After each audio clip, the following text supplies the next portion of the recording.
female teenager who had been groomed and preyed upon and sexually exploited online to the point of authorities getting involved.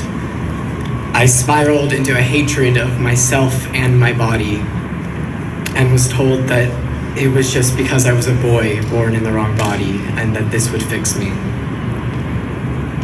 I was affirmed down a path where I wasn't given any other choice as to what would help me. The very first medical intervention I ever had was a double mastectomy at 16. And then a few months later, I was put on testosterone. I'm now 21, and I will live with the impacts of that so-called care for the rest of my life. In the past 4 or 5 months, I have watched as my body has fallen apart in front of me, my joints constantly hurting, my vocal cords aching, watching as parts of me atrophy away before my very eyes. And yet at 16, they looked me in the eyes and they told me this was care. They told me it would save me.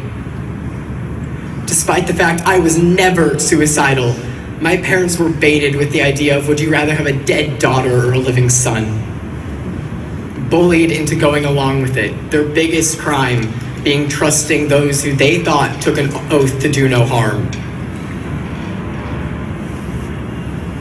It's not about hate, detransitioning. It never has been.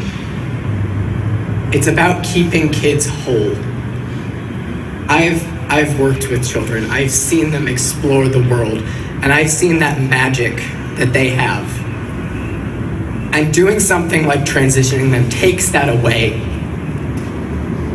How can you look me in the eyes and tell me that a child can consent to being chained to an experimental medical industry before they're even old enough to drive or understand the impacts of what that means in the first place? That's right. Kids deserve to be kids. They deserve to get to explore the world as a safe and loving place.